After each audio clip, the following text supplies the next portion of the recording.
Hello friends, in this video I'm going to talk about the 4 keys of enlightenment according to a book by Mark Hammer called The Jeshua Letters. I have a copy right here. The book is a channeling of Jesus, or Jeshua, to Mark Hammer. It happened in the late 80s. I really like the book because it's very much the same message as A Course in Miracles, but it's very much more approachable. It's very easier to read. It's a short book. And it basically has the same message, just not as thick, as daunting as A Course in Miracles. And in it, Jesus, in this book, Jeshua Speaks, he talks about the Course in Miracles. He still uses the Judeo-Christian terminology like the kingdom of heaven, the Father, and he even acknowledges that and says, I'm just using this because most people are used to this, and this is what I've used. You could use other metaphors, but this is the one I choose to use because this is what I used when I was on earth as Jesus. The 4 keys that he talks about, the first one is desire. Now these keys are relating to if you want to become enlightened, if you want to wake up from the dream, if you want to become, expand your consciousness, be more aware. These 4 keys are the steps according to him. And the first one is desire. So you need to want to change. You need to want to realize the kingdom or nirvana or your true self, the awaken from the dream of illusion. The first step is to want it. If you don't want it, if you don't have the desire to do it, nothing's going to change. You're going to stay how you are, and so you need that initial impetus for seeking. Realizing or feeling deeply that there is more, and you believe that there's more. Therefore, you want more. So that's the first one, desire. Second one is intention. Now, intention, in the definition, is an aim or a plan. So you have the desire, now make it your goal. Have a plan for it. Have it your aim, be it your focus. So it takes it from the mental desire, just dreaming, into more of action. Like, my intention today is my actions are going to reflect that desire with this intention. So that's the second key, is putting it into your life expression. Like, you want it, sure, you can always just keep thinking about it, keep it theoretical, but you have to embody it, put it in, like, my intention by doing this is for this, it reflects in your actions and your behavior. And the third key is allowance. And this one is the one he talks about the most in the book. And the fourth one's surrender, and I think these two are pretty much the same thing. So reading the book, it's kind of like, well, aren't they the same thing? So I feel like allowing, the way he describes it in the book, is very much just surrender. And surrender, like I've mentioned in some of my other videos, it's a theme of enlightenment that's found universally. Almost all the spiritual masters, most of modern channel texts, they all talk about surrender. And surrender is so important because this truth, this spirit, this presence, consciousness, the Father, Creator, whatever you want to call it, it is what is. There's a quote saying, like, when all masters awaken, what they realize, their final realization is, I need do nothing, God is. So I didn't really need to do anything. This ego, this individual self, didn't really need to do anything. All you had to do is fully let go, kind of get your mental commentary, the ego and the constant ideas of separation out of the way, and then what is real is there. It is what you've always been. It's always been here. It's that underlying presence that you are in your heart, and that everything really is. So surrender is basically falling into that and becoming aware of it and waking up from a dream. The dream of separation, of fear, of I'm all alone, I'm just this body, and so forth. So surrender is very counterintuitive and almost really doesn't make sense from an ego point of view. It's like, what? I don't have to do anything? Of course I have to do something. I have to achieve. I have to work hard. I have to gain. I have to find some secret key. I need to unlock some whatever, so forth. But it's, again and again, you see it emphasized that really it's the opposite. You need to do nothing. You need to completely let go so that you're therefore receptive. You create an empty space and you enter silence, which is meditation, prayer, so that you perceive this truth of oneness and that you hear this truth from the Father, as in Jesus terminology and Christian terminology, or the Tao and Taoists, right? Or Brahman, this, or God, or Creator, or Spirit, or True Self, so that you receive its guidance and its intelligence, and you're more of a channel for it, or an expressor for it. And surrender can be very scary, and Jeshua, or Jesus in the book, talks about this also, is that it is scary, because from the ego's point of view, it's a death. And death to the ego is scary, because it seems like it's going to no longer exist. And its whole thing, its whole MO, the ego, is, I'm all alone. This is me. If I die, I'm gone. This is my identity. I'm separate. I'm an individual, and so forth. So it can be very scary at first to fully let go. And in my own experiences, when I've had very overwhelming moments or episodes of surrender, it's terrifying. It's like a panic attack to begin with, because it's almost like your mind, or at least from my experience, starts racing, like, and the ego's like trying to grasp onto something. It's like, wait, what's happening? Everything's slipping away. Nothing that I know or I control is apparent anymore. This is all anew, and this is very scary. So it's like jumping off a cliff into the unknown. So allowing that third step is letting go, and letting yourself become receptive to the truth, to, as Jeshua would say, the Father, which is this universal self, which you are, which is located within you, which is in your heart, which is your true self, not tainted by the constant commentary of fear or desire. And to receive it, to listen to it, you need to let go, and that also opens your mind to let the walls fall that you've built up yourself. Your limited beliefs or perceptions. This is how things are. All these definitions that you've placed onto things. Letting go lets all those walls fall. And again, it's like diving into the unknown, and it's kind of a mini death. So it is scary.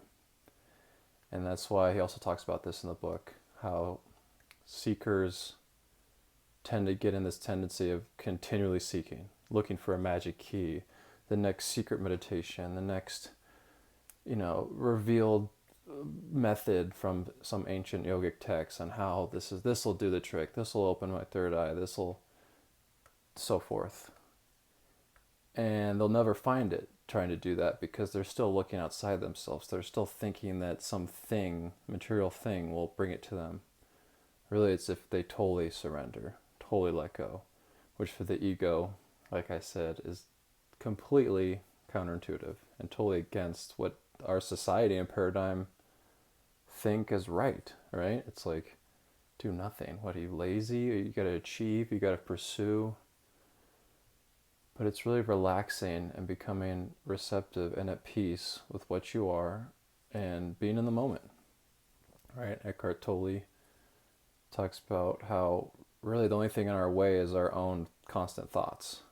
And right now, you can become aware of this peaceful, beautiful, overwhelming, blissful presence that's within you and within everything around you.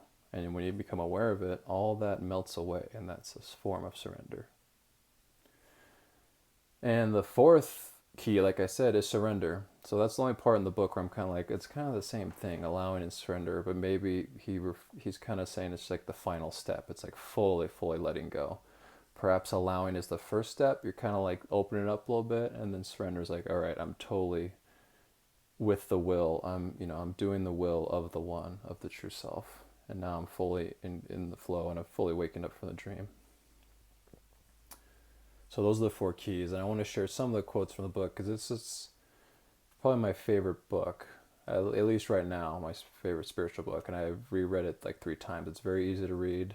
There's clearly channeled sections, and then commentary from the author, like his experience while it's happening, which was cool to read. But afterwards, I've just read the italicized channeled sections. The majority of seekers remain forever seekers, searching for some form of magic that will in essence bring enlightenment to them. This cannot work, for awakening requires a receptiveness. This can only occur in the attitude of allowing, that is, the allowing of death to occur.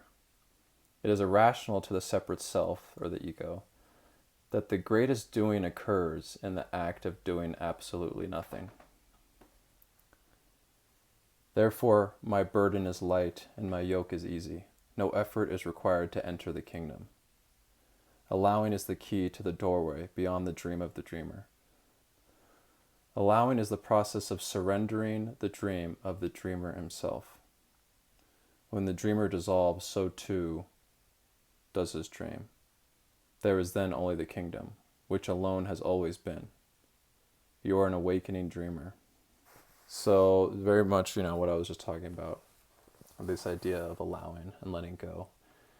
And for me, at least, the Christian terminology, it really throws me off sometimes, because I relate it to the present paradigm's beliefs of Christianity. For today's Christianity, right? Their beliefs, how this man was the Son of God, he died for all of our sins, so on and so forth.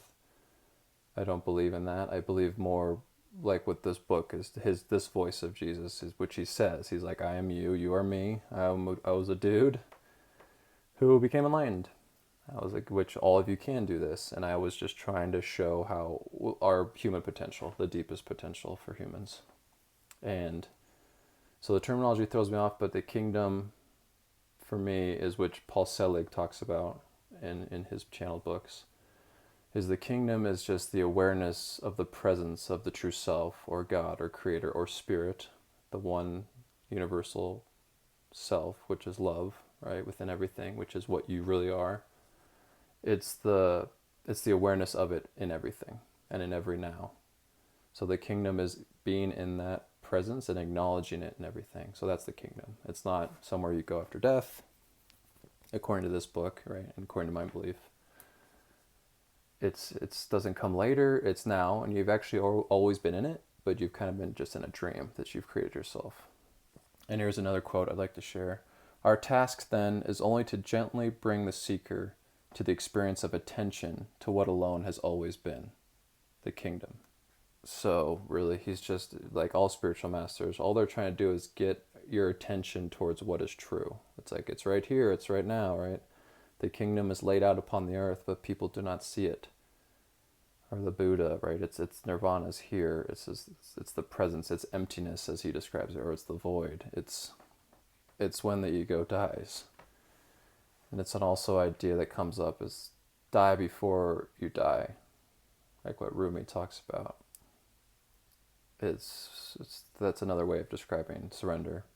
Die before you actually die, and then you will find that there's nothing to fear, and then you'll be alive, because you get this sense of self, this ego, out of the way. Another thing I really like about this book is he tells Mark, the author, the channeler, to read sections out of the Bible, and he says how some of them, I had never said that, I did say this, and this is what I meant by that. And he goes over a few of them, and he just totally clarifies what he intended to mean by that. Here's another quote I'd like to share. The Son is one, without a second. What does this mean? I am not the Son, and you a second, which must be saved. I am not above you, I am the Son, as also you are. For the Son dwells in the hearts of all, whether in this universe or another, unlimited, without boundary. How then can you honor me without honoring the Son within yourself, the Son that you are? And here, he's clarifying that's been the misinterpretation or misconception of his message. Like, I'm not the only Son, we are all the Son. He uses this term to refer to, kind of like in Hinduism and yoga, the Atman and the Brahman. Atman is like the individual soul, which is exact expression is the same as Brahman. Atman is Brahman. It's just like the individualized expression of the whole. The Son and the Father, Atman, Brahman. So it's really cool because a lot of other times too, he kind of clarifies. He's like, come back to set the record straight of his original messages. Here's another quote where he talks about intention, which is that second key.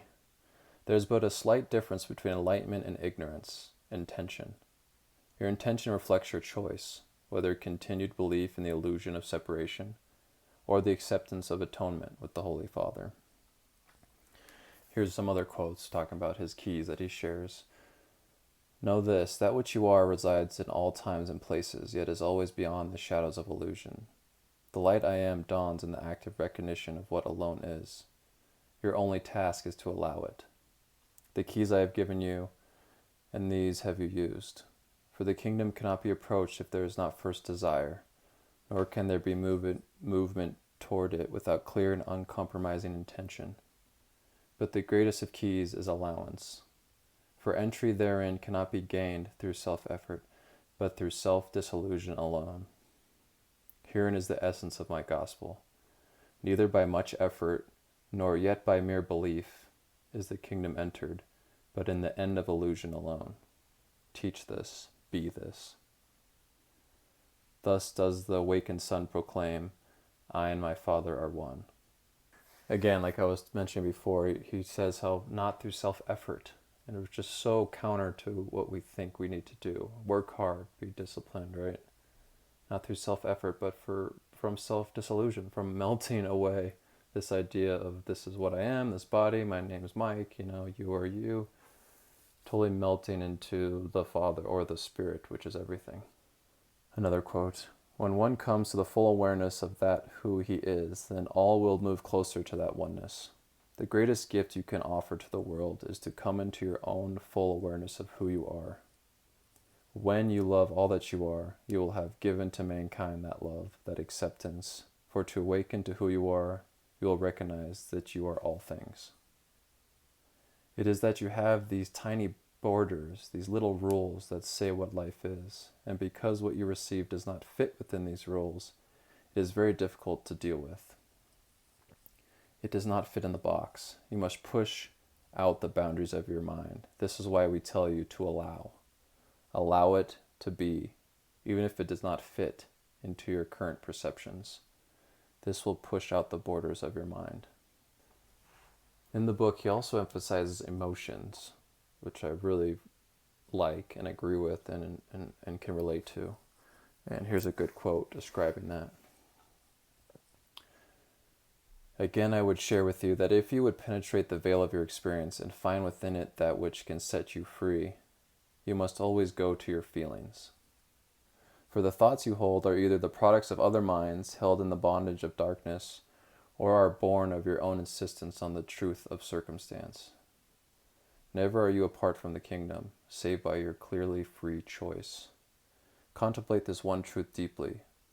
When you come to trust the Father's will for you, all doubt about your experience will be forever banished. Do not doubt this.